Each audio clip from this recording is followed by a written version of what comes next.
जय माता की फ्रेंड्स, आप सभी का स्वागत करती हूँ मैं सनशाइन विद नीमा में। मेरे यूट्यूब चैनल पर आपका बहुत बहुत स्वागत है। तो फ्रेंड्स, आए हैं माता के नवरात्रे और नवरात्रे मतलब नवरात्रि मेरी मैया रानी की। तो आओ मिलकर जयकारा लगाते हैं अपनी शेरा वाली माता का, मिलकर मनाते हैं मैया को, गुणगान करते हैं, उनका भजन करते हैं, कीर्तन करते हैं, जप करते हैं, तप करते हैं, जो करते हैं मिलकर करते हैं कि हे माँ आओ माँ, शेर पे सवार होकर आओ माँ, हमारे घर में विराजो माँ, हम सबका कल्याण करो माँ, हम सब पर अपनी कृपा बरसाओ माँ, अपना आशीर्वाद बरसाओ माँ, और अब ना हमें तरसाओ माँ, दर्श दिखाओ माँ। तो सब लोग मिलकर जयकारा लगाते हैं, बोलिए अम्बे मात की जय, बोलिए माता रानी शेरा वाली मात की जय, बोलिए सांचे दरबार की जय। या देवी सर्वभूतेषु लक्ष्मीरूपेण संस्थिता, नमस्तस्यै नमस्तस्यै नमस्तस्यै नमो नमः। लल लल लाल चुनरिया कैसे ना माँ को भाए, लल लल लाल चुनरिया कैसे ना माँ को भाए, ये लाल चुनरिया नारी के तीनों ही रूप सजाए। लल लल लाल चुनरिया कैसे ना माँ को भाए, ये लाल चुनरिया नारी के तीनों ही रूप सजाए। पहले रूप में आकर नारी बनी है कन्या, इसीलिए कन्या की हम करते हैं पूजा, ये पूजा फल देती है, सुखों के बर देती है, ये पूजा फल देती है, सुखों के बर देती है। हो सर पे दे के लाल चुनर कंजक को पूजा जाए, लल लल लाल चुनरिया कैसे ना माँ को भाए, लल लल लाल चुनरिया कैसे ना माँ को भाए, ये लाल चुनरिया नारी के तीनों ही रूप सजाए। जय माता की दोस्तों, आप सभी को नवरात्रि की ढेर सारी शुभकामनाएं। और आज हम आपके लिए बहुत ही अच्छी वीडियो लेकर आए हैं, तो बिना स्किप किए देखिएगा और मेरे चैनल को और अगर आपको मेरी वीडियो पसंद आए तो मेरे चैनल को सब्सक्राइब कर लीजिए और वीडियोस को लाइक और शेयर कीजिए। तो आज मैं आपको एक बहुत ही इम्पोर्टेंट, बहुत ही महत्वपूर्ण बात बताती हूँ कि अगर आप दुर्गा सप्तशती का पाठ करते हैं तो आपको जिस समय आप पाठ कर रहे हैं या आप माला का जाप कर रहे हैं तो उस समय एक दिया प्रज्वलित होना ही चाहिए। बिना दिए के पाठ या जप नहीं करना चाहिए, क्योंकि मानसिक पूजा थोड़ी सी अलग होती। मानसिक पूजा हम कहीं भी कर सकते हैं, किसी भी जगह कर सकते हैं, लेकिन अगर हम जब मंत्र का जाप कर रहे हैं, हम पुस्तक का पाठ कर रहे हैं, वो हम भगवान के मंदिर में जो भी हमारे घर में मंदिर होता है उसमें बैठ के यदि हम कर रहे हैं तो हमें इस चीज़ का ध्यान रखना चाहिए कि दिया प्रज्वलित होना ही चाहिए। दूसरी चीज़, अगर आपने अखंड ज्योत प्रज्वलित किया, अखंड ज्योत रखी हुई है आपने, तो आपको एक चीज़ का विशेष ध्यान रखना पड़ेगा।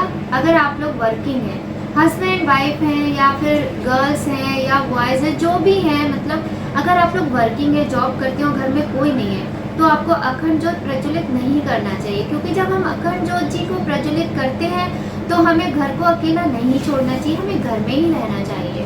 ऐसा नियम होता है कि अगर अब जैसे मैं हूँ, मैंने कलश स्थापना कर ली, मैंने माता की स्थापना कर ली, मैंने ज्योत की स्थापना कर ली, तो मैं घर में लॉक नहीं लगा सकती। हम घर में ताला लगाकर बंद करके नहीं जा सकते। अगर हमने कलश स्थापना और अखंड ज्योत माता की स्थापना की है तो हमें घर में ताला नहीं लगाना चाहिए। दूसरी चीज़ है कि अगर आपके पास माता रानी की जो मूर्ति है या फिर जो तस्वीर है, उसमें जो हमारे सिंह देवता जी हैं, अगर उनका मुख खुला हुआ है तो वो तस्वीर या फिर मूर्ति अच्छी नहीं मानी जाती है। घर में रखने वाली मूर्ति या तस्वीर जो है उसमें सिंह देवता का मुख है जो, उसको बंद होना चाहिए। वो मुस्कुराते हुए अगर नहीं भी दिख रहे फिर भी गुस्से वाले भी नहीं होने चाहिए, मुख खुला भी नहीं होना चाहिए, क्योंकि ये अच्छी चीज़ नहीं होती है। माता रानी गुस्से में कब होती है? सिंह देवता का मुख कब खुलता है? जब वो राक्षसों का वध करती हैं, दुष्टों का संहार करती हैं, उस टाइम पर ऐसा होता है। तो आप इन चीज़ों का ख्याल रखिए कि एक तो सिंह देवता जी का मुख खुला ना हो, दूसरा अगर आप कलश स्थापना कर रहे हैं या अखंड ज्योत जी की स्थापना कर रहे हैं तो आपको घर में ताला नहीं लगाना है। मैया रानी को अकेले नहीं छोड़ना है, चाहे आप बच्चे को ही घर में बिठा दीजिए। फिर भी चलिए मान लीजिए बहुत ज़्यादा इमरजेंसी आ जाती, कभी कभी अचानक, हर किसी के साथ हो जाता है, मेरे साथ भी हो सकता है। तो अगर कभी बहुत ज़्यादा इमरजेंसी आ गई आपके लिए तो आपको क्या करना है, आप मिट्टी का या फिर आटे का एक शेर बना लीजिए, एक शेर बना लीजिए अच्छे से, और उसको रख दीजिए दरवाजे के पास में, और माता से हाथ जोड़कर विनती कीजिए कि हे मैया रानी, हमें मजबूरी में जाना पड़ रहा है और सिंह देवता जी आपको हमारी मैया रानी का ख्याल रखना है, और हाथ जोड़ के विनती करके, और हमसे जो भी अपराध हो रहा है, मजबूरी में हो रहा है, तो माँ हमारे इस अपराध को क्षमा करें। तो आप ऐसा करके जा सकते हैं, अन्यथा ना जाए तो ज़्यादा उचित होगा। और मजबूरियाँ में तो इंसान को कुछ भी करना पड़ जाता है, उसका तो हम कह नहीं सकते, क्योंकि भगवान ही परेशानियाँ देते हैं और भगवान ही परेशानियों का अंत करते हैं। तो ये जो नवरात्रे होते हैं बहुत पावन होते हैं दोस्तों, आप सभी लोग इस चीज़ को जानते ही होंगे, है ना। आज मैं आपके सामने लेकर आई हूँ दुर्गा सप्तशती जी जो हैं, उनके प्रथम अध्याय की कहानी में सुनाती हूँ आपको हिंदी में, उसका अर्थ बताती हूँ। अगर आपको संस्कृत में चाहिए तो आप मुझे कमेंट में लिखिएगा, क्योंकि हिंदी सभी के लिए सही रहती है। सभी को हिंदी तो हम जो बोलते हैं वो सभी जानते हैं, सभी सुनेंगे, कहानी अच्छी लगेगी हिंदी में सुनने में, तो इसलिए मैं हिंदी में आपके सामने ये कहानी लेकर आई हूँ। और हाँ, बहुत ही महत्वपूर्ण चीज़, आज हमारे हिंदू धर्म का हिंदू नववर्ष है, जो चैत्र प्रतिपदा का दिन होता है, वो क्या होता है, हमारे नववर्ष का आरंभ होता है। जो हमारे हिंदू धर्म का नववर्ष है वो आज से ही आरंभ होता है, यानी कि नवरात्रि के प्रथम दिन से ही आरंभ होता है। तो आप सभी को हिंदू नववर्ष के, हिंदी नववर्ष की ढेरों मंगल कामनाएं, ढेरों शुभ कामनाएं। माता रानी सबके कष्ट हरे, सब पर कृपा करें। हम माँ के बच्चे हैं, माँ सदैव हमारे अपराधों को क्षमा करें। हम आप सभी के कल्याण की, अपने भारत देश के कल्याण की, विश्व के कल्याण की माता रानी से मंगल कामना करते हैं। तो आइए हम शुरू करते हैं माता रानी का प्रथम अध्याय का हिंदी में अनुवाद। तो हमने ये दुर्गा सप्तशती जी हैं, ये पुस्तक हमने ले रखी है, गीता प्रेस की है, और गीता प्रेस की पुस्तकें सबसे उत्तम होती हैं। आप प्रयत्न करें कि गीता प्रेस की ही पुस्तकें आपको मिले तो ज़्यादा उचित होगा। तो देखिए, जो पाठ करने की विधि है, अगर आपको चाहिए तो आप मुझे कमेंट में लिखिएगा, मैं आपको उसकी वीडियो बनाकर ज़रूर भेजूंगी। और ये मैं आपको आज दुर्गा सप्तशती जी के प्रथम अध्याय का हिंदी में भावार्थ, यानी कि हिंदी में उसकी क्या कहानी है, क्या है प्रथम अध्याय, वो सुनाती हूँ। तो प्रथम अध्याय में क्या है, मेधा ऋषि का राजा सुरत और समाधि को भगवती की महिमा बताते हुए मधुकैटभ वध का प्रसंग सुनाना। तो सबसे पहले हम इसमें विनियोग करते हैं। विनियोग हम तब करेंगे जब हम पाठ करते हैं। मैंने पाठ कर लिया है, विनियोग मैं नहीं आपको बताऊंगी इसीलिए, क्योंकि विनियोग पाठ करते समय ही करते हैं, ठीक है। अब मैं आगे चलती हूँ, फिर हम क्या करेंगे, ध्यान करेंगे। तो ध्यान तो हमें करना चाहिए। तो आप लोग मन में ऐसी कामना करके कि माता रानी आपके समक्ष है। माता रानी तो हर जगह देखा जाए हमारे हृदय में, अगर हमारा मन शुद्ध है, हमारा तन शुद्ध है, तो माता रानी हमारे हृदय में वास करती है। तो आप लोग ऐसी भावना करके या फिर अपने मंदिर में ही बैठ के आप मेरी इस कथा को सुनना चाहते तो सुन सकते हैं। आप भाव कीजिए कि माता रानी आपके समक्ष है और ध्यान कीजिए। भगवान विष्णु के सो जाने पर मधु और कैटभ को मारने के लिए कमल जन्मा ब्रह्मा जी ने जिनका स्तवन किया था, उन महाकाली देवी का मैं सेवन करता हूँ। वे अपने 10 हाथों में खड्ग, चक्र, गदा, बाण, धनुष, परिघ, शूल, भुषुंड, मस्तक और शंख धारण करती हैं। उनके 3 नेत्र हैं। वे समस्त अंगों में दिव्य आभूषणों से विभूषित हैं। उनके शरीर की कांति नीलमणि के समान है तथा वे 10 मुख और 10 पैरों से युक्त हैं। ऐसी महादेवी को हम नमस्कार करते हैं, ऐसी महादेवी को हम बारंबार प्रणाम करते हैं। बोल अम्बे माते की जय। तो दोस्तों आइए अब शुरू होती है प्रथम अध्याय की कथा। मार्कंडेय जी बोले, सूर्य के पुत्र सावर्णी जो 8वें मनु कहे जाते हैं, उनकी उत्पत्ति की कथा विस्तार पूर्वक कहता हूँ, सुनो। सूर्य कुमार महाभाग सावर्णी भगवती महामाया के अनुग्रह से जिस प्रकार मनवंतर के स्वामी हुए, वही प्रसंग सुनाती हूँ। पूर्व काल की बात है। स्वारोचिष मनवंतर में सुरथ नाम के एक राजा थे। किस नाम के राजा थे? सुरथ नाम के एक राजा थे, जो चैत्र वंश में उत्पन्न हुए थे। उनका समस्त भूमंडल पर अधिकार था। वे प्रजा का अपने औरस पुत्रों की भांति धर्म पूर्वक पालन करते थे। तो भी उस समय कोला विध्वंसी नाम के क्षत्रिय उनके शत्रु हो गए। राजा सुरथ की दंड नीति बड़ी प्रबल थी। उनका शत्रुओं के साथ संग्राम हुआ। यद्यपि कोला विध्वंसी संख्या में कम थे, तो भी राजा सुरथ युद्ध में उनसे परास्त हो गए।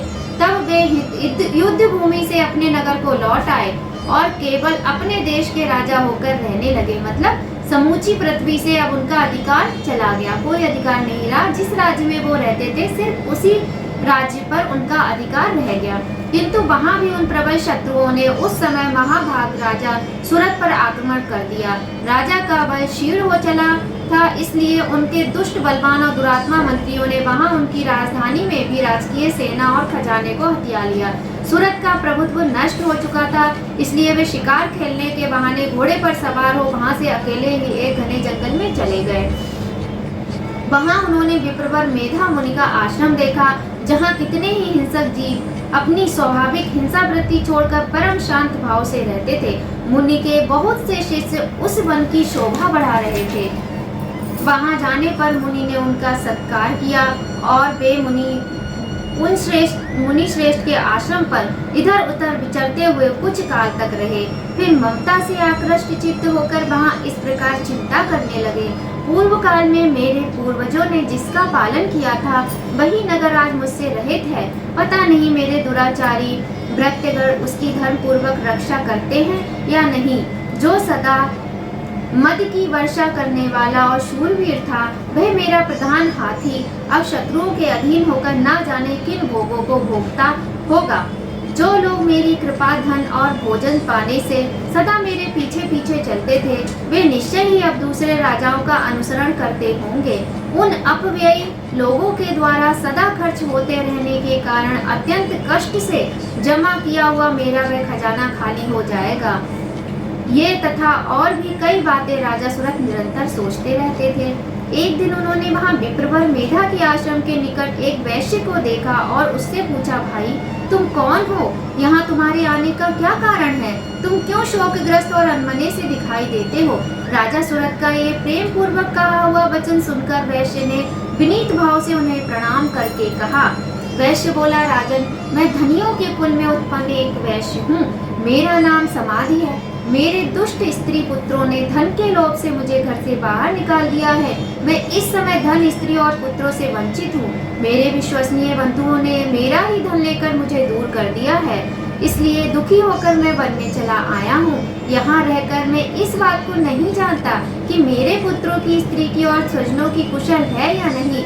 इस समय घर में वे कुशल से रहते हैं अथवा उन्हें कोई कष्ट है। वे मेरे पुत्र कैसे हैं? क्या वे सदाचारी हैं अथवा वे दुराचारी हो गए हैं? राजा ने पूछा, जिन लोभी स्त्री पुत्र आदि ने धन के कारण तुम्हें घर से निकाल दिया, उनके प्रति तुम्हारे चित्त में इतना स्नेह का बंधन क्यों है? वैश्य बोला, आप मेरे विषय में जैसी बात कहते हैं वह सब ठीक है, किंतु क्या करूं, मेरा मन निष्ठुरता नहीं धारण करता। जिन्होंने धन के लोभ में पड़कर पिताजी के प्रति स्नेह, पति के प्रति प्रेम तथा आत्मीय जन के प्रति अनुराग को तिलांजलि दे दी, मुझे घर से निकाल दिया, उन्होंने उनके प्रति मेरे हृदय में इतना स्नेह है। महामते, गुणहीन बंधुओं के प्रति भी जो मेरा चित्त इस प्रकार प्रेम मग्न हो रहा है, ये क्या है? इस बात को मैं जानकर भी नहीं जान पाता। उनके लिए मैं लंबी सांसें ले रहा हूँ। मेरा हृदय अत्यंत दुखित हो रहा है। उन लोगों में प्रेम का सर्वथा अभाव है, तो भी उनके प्रति जो मेरा मन निष्ठुर नहीं हो पाता, इसके लिए मैं क्या करूँ? यहाँ पर वैश्य हैं, जो राजा को एक वैश्य मिले, वो बता रहे हैं कि उनकी पत्नी बच्चों ने उनको धन के लोभ में आकर उन्हें घर से निकाल दिया, लेकिन उन्हें अपनी पत्नी और बच्चों की बहुत चिंता होती है।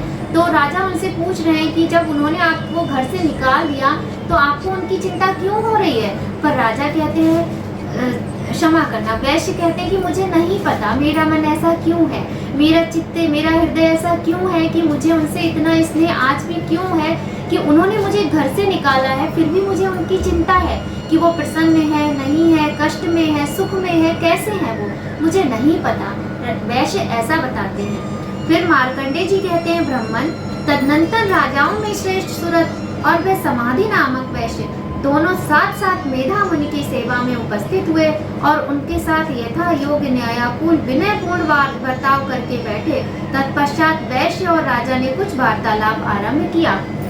राजा ने कहा, भगवान, मैं आपसे एक बात पूछना चाहता हूँ, उसे बताइए। मेरा चित्त अपने अधीन न होने के कारण वह बात मेरे मन को बहुत दुख देती है। जो राज मेरे हाथ से चला गया है उसमें और उसके संपूर्ण अंगों में मेरी ममता बनी हुई है।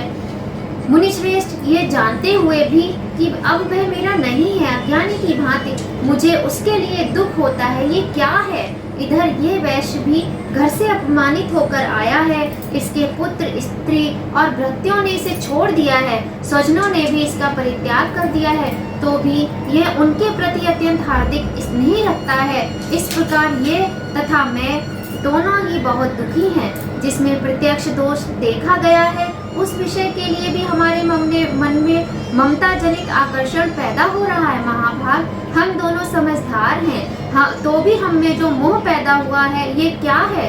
विवेक शून्य पुरुष की भांति मुझमें और इसमें भी ये मूढ़ता प्रत्यक्ष दिखाई देती है।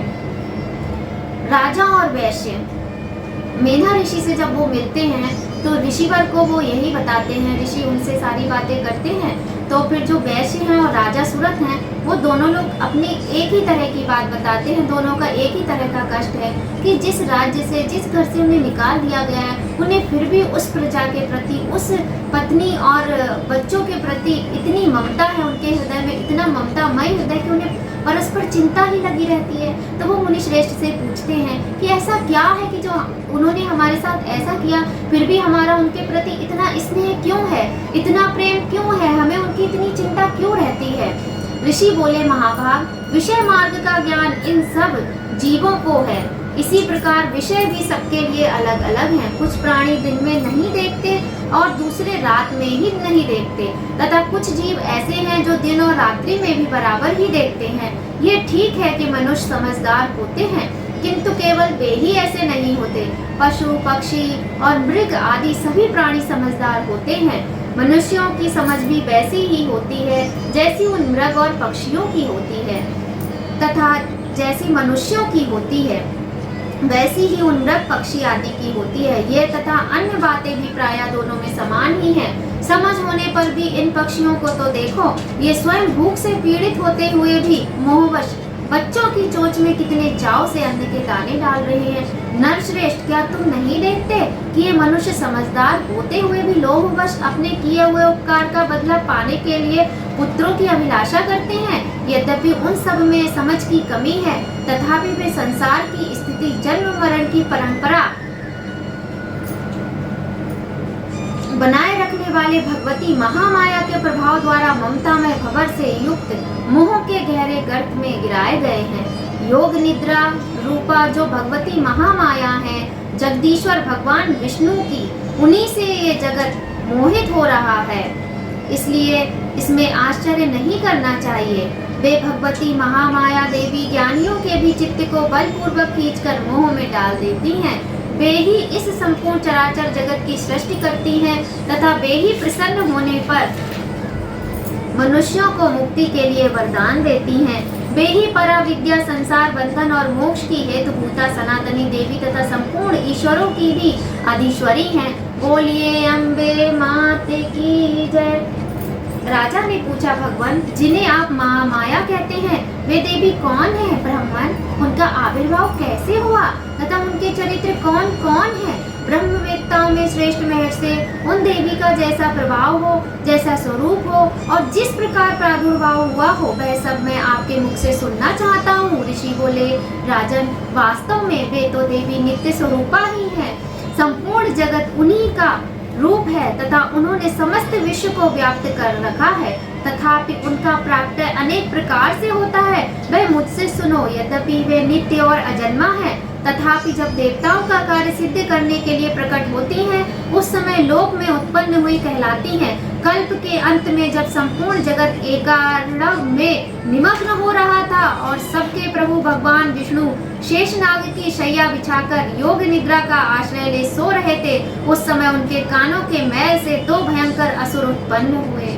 बोलो अम्बे माते की जय। जो मधु और कैटभ के नाम से विख्यात थे, वे दोनों ब्रह्मा जी का वध करने को तैयार हो गए। भगवान विष्णु के नाभि कमल में विराजमान प्रजापति ब्रह्मा जी ने जब उन दोनों भयंकर असुरों को अपने पास आया और भगवान को सोया हुआ देखा, तब एकाग्र चित्त होकर उन्होंने भगवान विष्णु को जगाने के लिए उनके नेत्रों में निवास करने वाली योग निद्रा का स्तमन आरंभ किया, जो इस विश्व की अधीश्वरी, जगत को धारण करने वाली, संसार का पालन करने वाली और संहार करने वाली तथा तेजा स्वरूप भगवान विष्णु की अनुपम शक्ति है। उन्हीं भगवती निद्रा देवी की भगवान ब्रह्मा स्तुति करने लगे। बोलो अम्बे माते की जय। ब्रह्मा जी ने कहा, देवी तुम ही स्वाहा, तुम ही स्वधा और तुम ही वशटकार हो। स्वर भी तुम्हारे ही स्वरूप हैं, तुम ही जीवन दायिनी सुधा हो। नित्य अक्षर प्रणव में अकार, उकार, मकार इन तीनों मात्राओं के रूप में तुम ही स्थित हो तथा इन तीन मात्राओं के अतिरिक्त जो बिंदु रूपा नित्य अर्ध मात्रा है, जिसका विशेष रूप से उच्चारण नहीं किया जा सकता, वह भी तुम ही हो देवी। तुम ही संध्या, सावित्री तथा परम जननी हो देवी।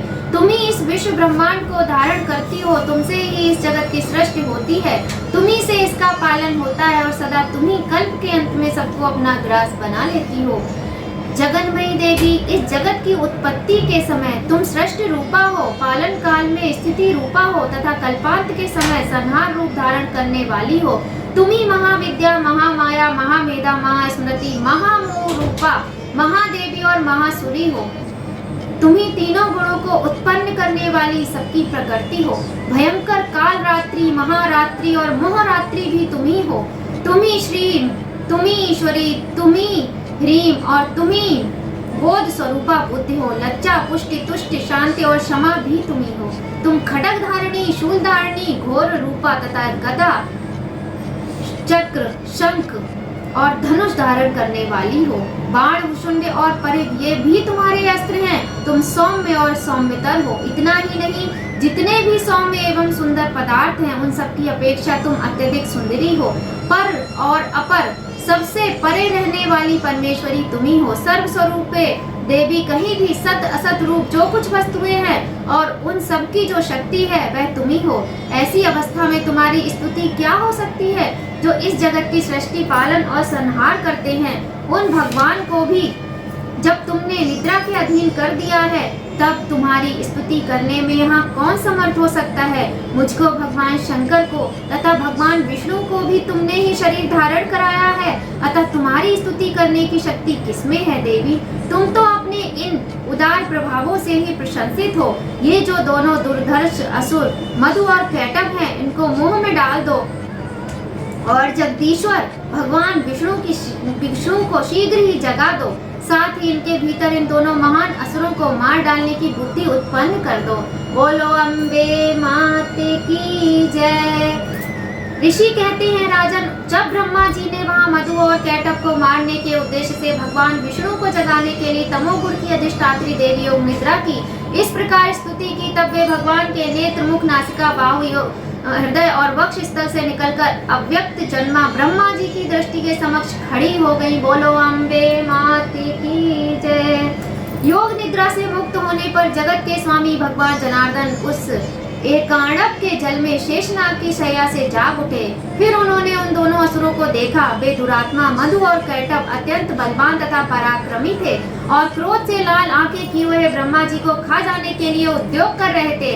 तब भगवान श्री हरि ने उठकर उन दोनों के साथ 5000 वर्षों तक केवल महायुद्ध किया।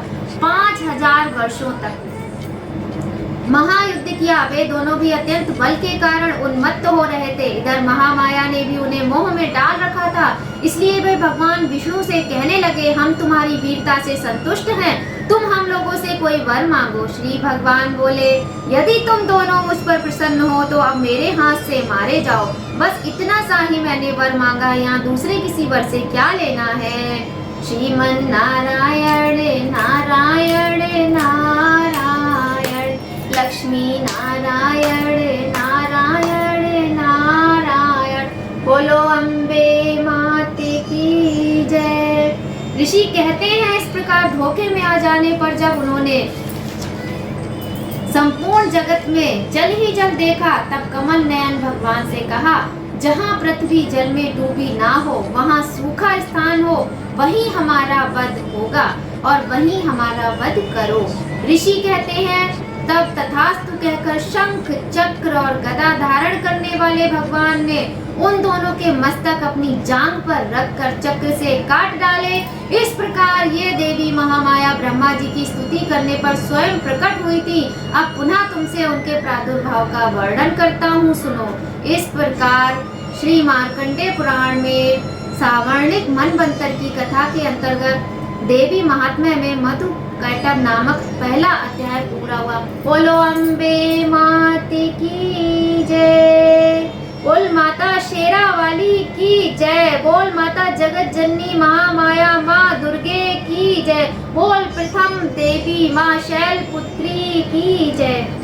तो भक्तगणों, मेरे भाइयों बहनों, मेरे दोस्तों, मेरी YouTube फैमिली, आपने देखा मुझे तो इतना आनंद आया ये कथा सुनाने में। मतलब मैं पाठ करती हूँ, मुझे तो वैसे भी बहुत आनंद आता है, लेकिन इस समय मुझे ये कथा सुनाने में मुझे इतना आनंद आया कि मेरी बिटिया पहले सोच रही थी कि मेरी मम्मी इतनी देर तक करेंगी, पूजा करेंगी, लेकिन उसके बाद वो भी ध्यान से सुनने लगी, क्योंकि यही सच है, ये सत्य है, हमारे भारत देश का सत्य है, ये हम सबके जीवन का सत्य है। मतलब हम कितने अज्ञानी हैं, ये ममता मोह माया सब कुछ हमें भी है, परिवार में है भाई, परिवार है हमारा भी, बच्चे हैं, पति है, मायका है, ससुराल है, सारे रिश्तों में बंधे हुए हैं। और हम ये पुस्तक का पाठ भी कर रहे हैं, सब कुछ कर रहे हैं, लेकिन ये मोह है जो कि छोड़ता ही नहीं है।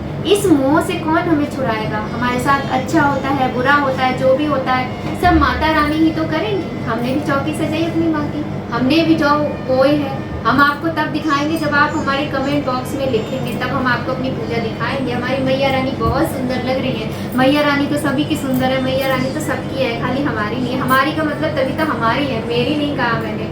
तो आप लोग इस चीज़ पे ध्यान दीजिएगा। और अंत में हम माता रानी से क्षमा प्रार्थना करते हैं। तो जो हमारे घरों में बुजुर्ग लोग हैं या जो लोग पढ़ नहीं सकते हैं या जिन लोगों को किसी भी तरह का कोई रोग है, कोई बीमारी है, तो वो मेरे इस पाठ का श्रवण करके माता रानी के पाठ का आनंद ले सकते हैं, बीमारियों से मुक्ति पा सकते हैं, कष्टों से मुक्ति पा सकते हैं। और ख़ास तौर से उन्हीं की वजह से मैंने ये जो इस बार मैंने जो निर्णय किया कि मैं हिंदी में पाठ सुनाऊंगी सभी को, तो मैंने इसीलिए अपने इतने मतलब व्यस्त जो मेरा पूरा टाइम जो व्यस्त रहता है, सुबह 4 बजे से उठ के उसमें मैंने समय निकाला है। तो आपसे प्रार्थना करती हूँ आप अपने घर के बड़े बुजुर्गों को और जो भी असहाय लोग हैं, जो पढ़ नहीं सकते, बैठ नहीं सकते, जो कष्ट में है, कष्ट से मुक्ति पाने के लिए सभी को आप इस पाठ का जो मेरा ये पाठ मैंने आपको सुनाया, आप उनको सुनवाइए और माता रानी की भक्ति का, शक्ति का आनंद उठाएं। सबको माता रानी कष्ट से मुक्ति दे, सबकी मनोकामनाएं पूर्ण करें, कोई किसी का बुरा ना चाहे।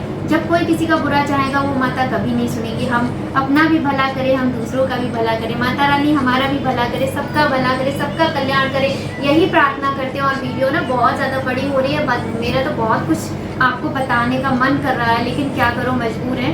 तो आज प्रथम नवरात्र है, माता शैलपुत्री का दिन है।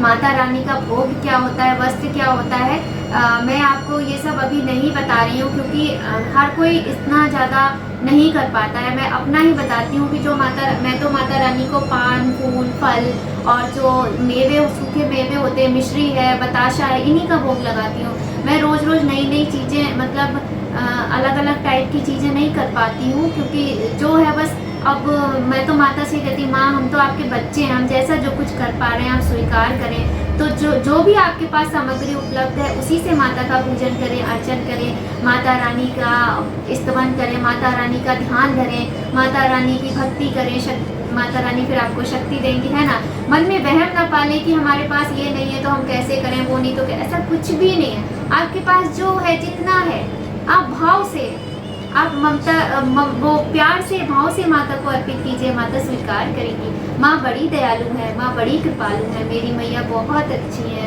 मतलब मुझे इस समय ऐसे लग रहा है ना कि मुझे माता मिल जाए और अपनी मैया से मैं क्या बताऊँ आपको, क्या छोड़िए। तो अब हम माता रानी से क्षमा प्रार्थना कर लेते हैं। मैं आपको हिंदी में ही बताऊंगी, संस्कृत की मुझे याद है और हिंदी की मुझे याद नहीं है, इसलिए मैं पढ़ के बताऊंगी, क्योंकि संस्कृत जब हम बोलते हैं ना तो उसका अर्थ हमें उस समय समझ में आ रहा होता है कि इसका ये अर्थ है। अब मैं अगर ऐसे करूँगी एक लाइन संस्कृत की एक लाइन हिंदी की, तो वो टीचर की तरह हो जाएगा ना, पढ़ाने वाली चीज़ हो जाएगी, तो वो तो किसी को करना नहीं है। तो चलिए हम क्षमा प्रार्थना करते हैं, आप लोग भी कीजिए। परमेश्वरी, मेरे द्वारा रात दिन सहस्त्रों अपराध होते रहते हैं, तो मेरे प्यारे माता रानी के भक्तों, दुलारों, मेरे भाइयों बहनों, दोस्तों, यूट्यूब फैमिली, हम सब मिलकर माता रानी से क्षमा प्रार्थना करते हैं। परमेश्वरी, मेरे द्वारा रात दिन सहस्त्रों अपराध होते रहते हैं, ये मेरा दास है, यूँ समझकर मेरे उन अपराधों को तुम कृपा पूर्वक क्षमा करो। परमेश्वरी, मैं आवाहन नहीं जानता, विसर्जन करना नहीं जानता तथा पूजा करने का ढंग भी नहीं जानता, क्षमा करो। देवी सुरेश्वरी, मैंने जो मंत्रहीन, क्रियाहीन और भक्तिहीन पूजन किया है वह सब आपकी कृपा से पूर्ण हो। सैकड़ों अपराध करके भी जो तुम्हारी शरण में जगदम्ब कहकर पुकारता है उसे वह गति प्राप्त होती है, जो ब्रह्मादि देवताओं के लिए भी सुलभ नहीं है। जगदम्बिके, मैं अपराधी हूँ किंतु तुम्हारी शरण में आया हूँ, इस समय दया का पात्र हूँ, तुम जैसा चाहो वैसा करो। देवी परमेश्वरी, अज्ञान से, भूल से अथवा बुद्धि भ्रांत होने के कारण मैंने जो न्यूनता या अधिकता प्रकट कर दी हो वह सब क्षमा करो, प्रसन्न हो जाओ मेरी माँ। सच्चिदानंद स्वरूपा परमेश्वरी, जगन माता कामेश्वरी, तुम प्रेम पूर्वक मेरी ये पूजा स्वीकार करो और मुझ पर प्रसन्न रहो। देवी सुरेश्वरी, तुम गोपनीय से भी परम गोपनीय वस्तु की रक्षा करने वाली हो, मेरे निवेदन किए हुए इस जप को ग्रहण करो, तुम्हारी कृपा से मुझे सिद्धि प्राप्त हो। बोलो अम्बे माते की जय।